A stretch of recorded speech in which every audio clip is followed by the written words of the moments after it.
ಭಾಗದಲ್ಲಿ ರಾಮಪುರ ಎಂಬ ಸುಂದರವಾದ ಹಳ್ಳಿಯಿತ್ತು. ಅಲ್ಲಿ ಮಂಜ ತನ್ನ ಹೆಂಡತಿ ಗೌರಿ ಮತ್ತು ವಯಸ್ಸಾದ ತಂದೆ ತಾಯಿಯ ಜೊತೆ ವಾಸವಾಗಿದ್ದ. ಮಂಜ ತುಂಬಾ ಮುಗ್ಧ, ಆದ್ರೆ ಗೌರಿ ಮಾತ್ರ ಅಷ್ಟೇ ಚುರುಕು.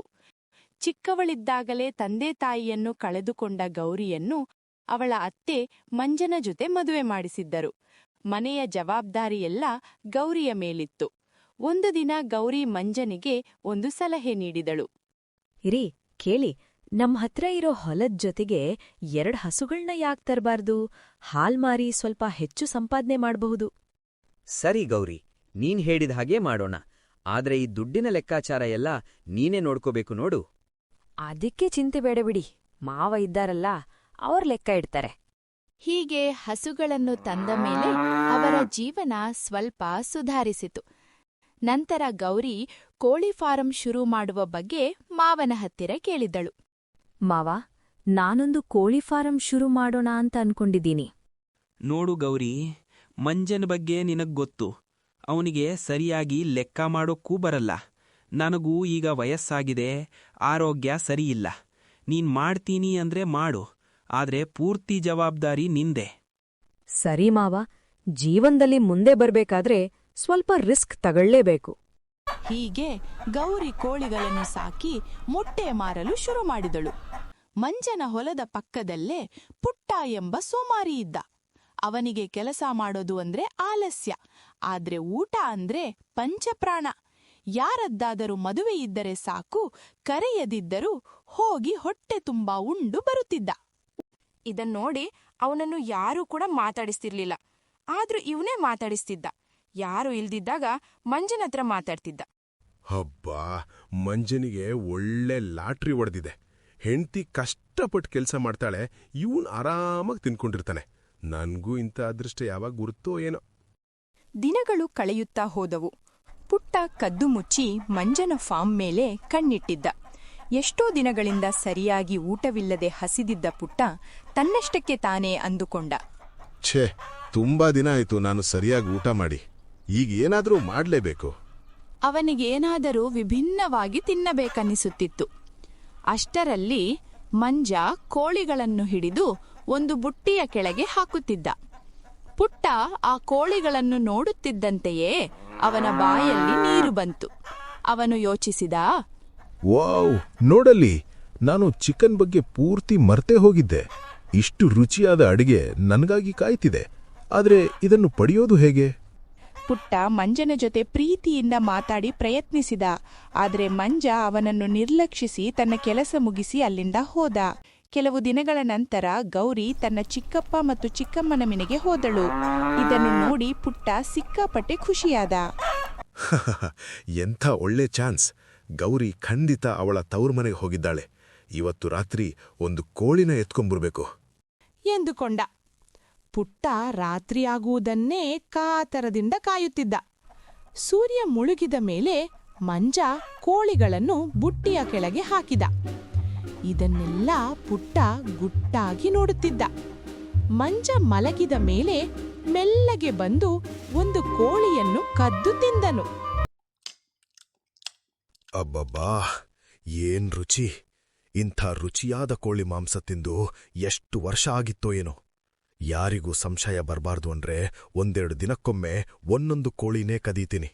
ಮಂಜನ ಹತ್ರ ತುಂಬಾ ಕೋಳಿಗಳಿವೆ, ಅವನಿಗೆ ಗೊತ್ತೇ ಆಗಲ್ಲ. 2 ದಿನಗಳ ನಂತರ ಗೌರಿ ತನ್ನ ಅತ್ತೆ ಮನೆಯಿಂದ ವಾಪಸ್ ಬಂದಳು. ಅವಳು ಕೋಳಿಗಳನ್ನು ಎಣಿಸಿದಾಗ ಒಂದು ಕೋಳಿ ಕಡಿಮೆ ಇರುವುದು ಗೊತ್ತಾಯಿತು. ರೀ, ಇಲ್ ನೋಡಿ, ಒಂದ್ ಕೋಳಿ ಕಾಣಿಸ್ತಾ ಇಲ್ವಲ್ಲ? ಹೌದಾ? ನಾನೆಣಿಸುವಾಗ ಏನಾದ್ರೂ ತಪ್ಪಾಗಿರಬಹುದು ಅಂತ ಸುಮ್ಮನಾದೆ. ಬಿಡಿ, ಪರವಾಗಿಲ್ಲ. ಅಂದು ರಾತ್ರಿಯೂ ಪುಟ್ಟ ಮತ್ತೊಂದು ಕೋಳಿಯನ್ನು ಕದ್ದ. ಮರುದಿನ ಬೆಳಿಗ್ಗೆ ಗೌರಿ ಕೋಳಿಗಳನ್ನು ಹೊರಗೆ ಬಿಡುವಾಗ ಮತ್ತೊಂದು ಕೋಳಿ ಮಾಯವಾಗಿತ್ತು. ಅವಳು ಸುತ್ತಲೂ ನೋಡಿದಾಗ ಪುಟ್ಟ ತನ್ನ ಹೊಲದ ಕಡೆಯಿಂದ ಇಣುಕಿ ನೋಡುವುದನ್ನು ಗಮನಿಸಿದಳು.